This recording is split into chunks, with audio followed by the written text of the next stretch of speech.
안녕하세요. 주은남입니다. 금일도 시장이 전체적으로 어떻게 흘러가고 있는지 간단하게 말씀을 좀 드리고 오늘은 개별 종목, 두 종목을 또 올려드릴까 합니다. 결국 이제 연준의 FOMC 회의 결과 발표가 6월 18일 새벽 3시입니다. 전체적으로 어떤 흐름으로 전개될지가 가장 중요한데 결국 이제 이란 전쟁이 실질적인 흐름을 좌지우지한다라고 볼 수 있습니다. 다만 이제 시간이 좀 길어지고 있는 그런 흐름인데 전체적으로 흐름은 완전히 다 정리가 돼가고 있는 그런 상황입니다.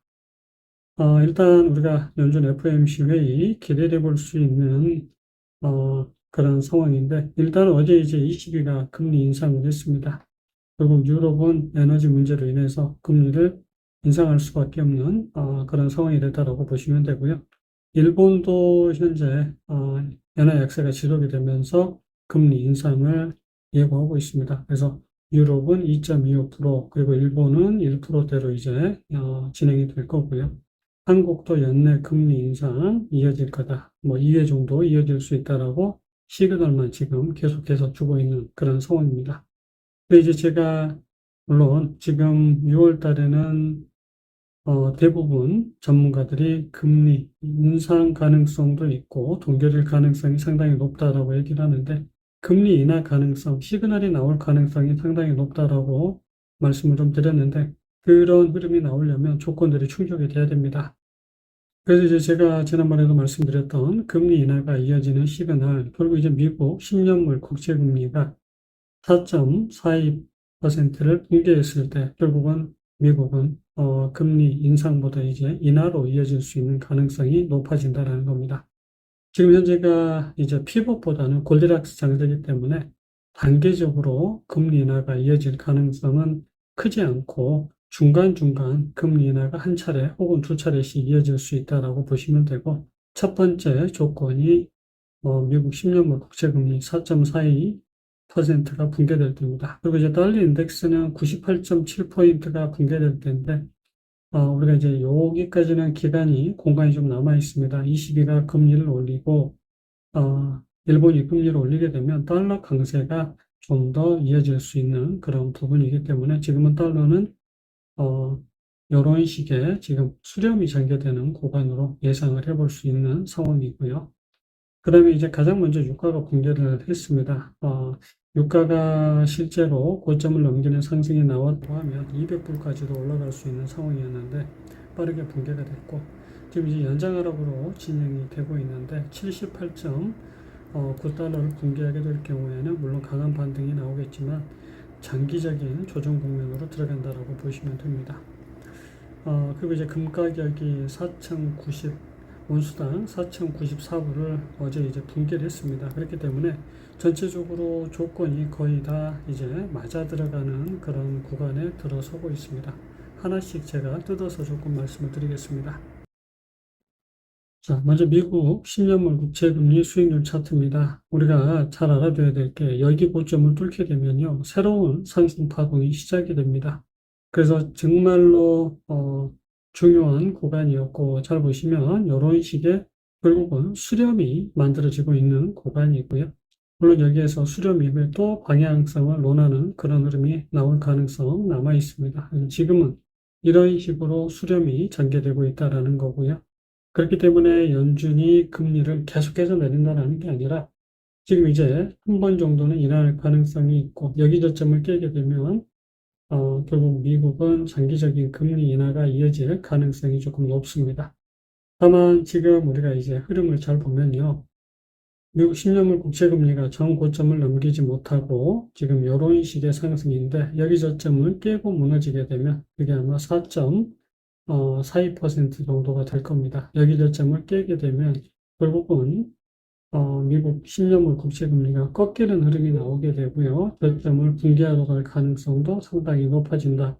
그러면 금리 인하 시그널이 분명히 저점을 깨는 그 시점에서는 나올 수 있다고 봐야 되고 얼마 남지 않은 그런 지점에 도달해 있는 상황입니다. 자, 이번에는 달러 인덱스입니다. 결국 지금 달러 인덱스 같은 경우에는 이런 하락 그림이 주어졌고 물론 이제 이런 식의 하락 그림으로 마지막을 만들었다라고도 볼 수 있지만 그리고 고점을 넘겼기 때문에 그런 가능성이 남아 있지만 지금 상황으로는 이렇게 지금 수렴이 좀 더 전개되고요. 방향이 이제 또 한 번의 하락으로 이어질 가능성 남아 있습니다. 1차 하락이, 2차 하락이, 그리고 3차 하락이 진행될 가능성 남아 있다라고 보시는 게 맞습니다. 근데 이제 달러 인덱스가 약세로 강하게 꺾인다라고 하면 미국의 소비가 그만큼 급격히 감소가 될 수 있기 때문에 달러 인덱스가 꺾인다라는 건 그닥 좋은 건 아닙니다. 그렇기 때문에 지금 이런 식의 안정적인 흐름만 끌고 가도 지수는 계속 상승을 이어갈 수 있게 됩니다. 자, 일봉의 모습이고요. 그래서 지금 이런 식의 수렴이 만들어지고 있고, 이런 식의 수렴이 좀 더 전개되고 방향성을 탐색하는 그런 흐름으로 이어질 수 있습니다. 그래서 여기 저점을 깨기 전에는 달러 인덱스가 일단은 계속 상승을 이어갈 가능성이 큰데, 그리고 이제 유럽의 금리 인상, 그리고 일본의 금리 인상이 달러 인덱스를 좀 더 102선, 104선까지도 물론 끌고 갈 수 있고, 좀 더 올라간다고 하면 106선까지도 끌고 갈 수 있겠지만, 그 이후에는 조정이 더 전개될 수 있습니다. 그래서 급격한 변화보다는 안정적인 흐름이, 그리고 이제 이런 흐름이 전개되는 게 가장 이상적이고, 지금 그런 방향으로 일단은 진행이 되고 있지 않나 싶습니다. 이번에는 유가입니다. 유가가 이런 식의 조정이 전개됐고 1차 상승에서 여기를 넘기게 되면 2차 상승이 시작이 되면서 말씀드렸던 200불도 넘는 그런 흐름이 만들어지게 되는 그런 원리입니다. 아직 고점을 넘지 못하고 있고 여기에서 이제 무너지게 되면 천천히 하락 흐름을 타게 됩니다. 그래서 장기적인 유가 하락으로도 이어질 수 있는 그런 구간인데 일봉의 모습이고요. 지금 유가는 이런 식의 반등이 전개됐고 다음 상승이 아직은 남아 있습니다. 다만 1차 조정이 그리고 저점을 깨지 않으면서 결국 연장 하락이 전개되고 있는 그런 수순이고요. 이런 식의 하락 흐름이 결국 여기 저점을 깨는 흐름이 나오게 될 겁니다. 이제 곧 이란 전쟁이 종전으로 이어지게 되면 이런 식의 연장 하락이 전개가 되고 그러면 장기적인 우하향의 흐름을 만들어가게 됩니다. 그래서 일단은 여기 저점을 깨는 흐름이 나와야 된다라는 것. 그 가격대가 대략 78.9달러 정도 됩니다. 대신증권이 참 이런 거는 못합니다. 항상 하루 늦은 정보를 제공해 주고 있고요. 그래서 참 이게 못마땅한데 일단은 유가가 연장 하락으로 들어서고 있고 저점을 깨면 강한 반등이 나오겠지만 또 조정이 나온다라는 거고요. 그렇기 때문에 트럼프 얘기대로 결국 주말 사이에 종전협정이 나올 가능성 크다라는 것. 그리고 다시 재반등과 하락이 이어지면서 유가는 하락을 이어갈 가능성이 상당히 높다라고 보시면 되겠습니다. 이번에는 금 가격입니다. 자, 금도요, 제가 저점을 붕괴하는 그 흐름이 나오게 됐을 때 결국은 매수 포인트가 된다라고 말씀을 드렸고요. 여기가 지금 금은 2차 상승입니다. 3차 상승이 한 번 더 남아있는 그런 상황이고, 물론 지금 조정이 좀 애매합니다. 약간 길어질 가능성이 좀 높아지고 있는 모습이고, 자, 지지라인을 붕괴하게 되면 지지라인은 저항이 되고, 결국 저항을 뚫지 못하면 조정이 길어집니다. 다음 지지라인을 지금 살짝 깨고 내려간 모습이고 그 과정에서 여기 저점을 붕괴했을 때가 결국은 금 가격의 바닥이다라고 말씀을 드렸던 부분이고요. 지금부터는 금을 천천히 사모아도 되는 그런 구간이 되겠습니다. 다만 우리가 조정 자체가 좀 애매합니다. 시간을 조금 끄는 조정이 이어지고 있다는 거고 반등이 나오겠지만 또 한 번의 하락이 나온 이후가 결국은 금 가격이 완벽한 상승 흐름으로 진행이 되지 않을까라는 생각입니다. 그래서 이제 결국은 금리 인하 기대감이 다시 한번 커질 수 있는 그런 구간에 진입을 했고, 물론 저점을 깼기 때문에 갑작스럽게 고점을 넘기는 그런 강력한 상승 흐름이 나올 수 있습니다. 그래서 여기서는 금을 모아가는 구간이다라고 볼 수 있겠고요. 여기 고점을 충분히 이제 뛰어넘는 그런 흐름이 나오게 되면, 금은 못해도 8,000불 온수당 8,000달러 정도는 충분히 갈 수 있지 않을까라는 생각입니다. 이제 포인트가 거의 만들어졌다라는 거고, 여기서는 언제든 상승을 강하게 치고 갈 수 있다라고 보시면 되겠습니다. 자, 그럼 이제 우리나라의 흐름을 조금 보면, 국고채권 10년물, 결국은 상승 흐름을 이렇게 완성을 하고 조정이 끝이 나고요. 2차 상승이 만들어질 수 있는 구간입니다. 고점을 4.63%를 넘기게 되면 2차 상승이 만들어지게 되는 구간이고 지금 미국의 10년물 국채와 거의 비슷한 흐름이다라고 보시면 됩니다. 그럼 이제 여기다 꺾일 때가 됐는가?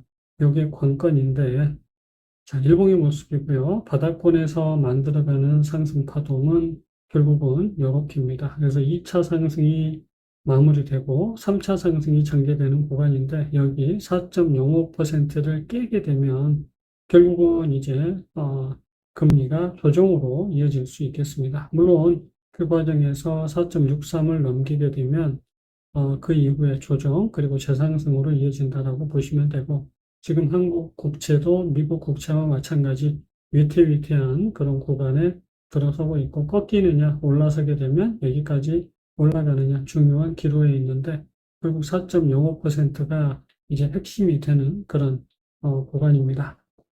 이번에는 원달러 환율이고요. 한국의 경우에는 지금 원화 역세가 상당히 길게 이어지고 있습니다. 사실 이제 2차 상승의 피크가 될 수 있는 구간에서 또 한 번의 상승이 나왔기 때문에 조정과 재상승이 이어질 수 있고 이런 식의 상승 흐름이 이렇게도 길게 전개가 될 수 있다는 겁니다. 그래서 지금은 2차 상승의 피크를 향해서 달려가는 구간이다라는 거고요. 미국채가 지금 꺾이고 결국 달러 강세가 조금 누그러지게 되면 원달러 환율도 이런 식의 상승 흐름에서 1,400원대 초반까지 다시 조정이 이어질 가능성 남아 있습니다. 우리가 이제 가장 경계해야 될 건 우리가 시장이 무너지느냐, 그렇지 않느냐, 요거는 이제 위안화를 보시는 게 맞지 않나 싶습니다. 자, 위안달러의 모습이고요. 지금 이제 위안화가 강세를 만들어가고 있는 모습이고 사실 이 구간에서 크게 약세로 전환될 수 있는 그런 포인트였는데 조정이 좀 더 심화되고 있습니다. 그러면서 연장 하락이 전개되고 있고 반등과 하락이 남아 있는데 이 반등과 하락에서 위안화가 약세로 전환될 때 그때가 이제 우리나라가 굉장히 어려워질 수 있는 그런 상황이다라고 보시면 됩니다. 그래서 지금은 사실은 좀 더 위안화가 약세를 만들어갈 수 있는 그런 구간이고 위안화 강세에서 이제 약세로 전환될 때 이때가 약세에서 강세로 전환될 때 이때가 이제 가장 두려워해야 되는 그런 시기가 아닐까 싶습니다. 그래서 이제 피봇은 아니지만 골드락스 장세에서 단기적인 금리 인하가 나올 수 있고 우리가 가장 중요하게 봤던 미국의 10년물 국채 금리 그리고 우리나라 10년물 금리 그리고 이제 환율의 흐름들 전반적으로 꺾일 구간에 이제 들어서고 있는 모습이고 우리가 단기적으로 금리 인하 가능성 분명히 이번 FOMC 때 시그널을 줄 수 있다. 물론 이제 그렇게 되면 시장은 크게 상승을 이어갈 수 있다라는 게 제 얘기의 핵심입니다. 개별 종목도 찾아뵙도록 하겠습니다. 시청해 주셔서 감사합니다. 안녕히 계세요.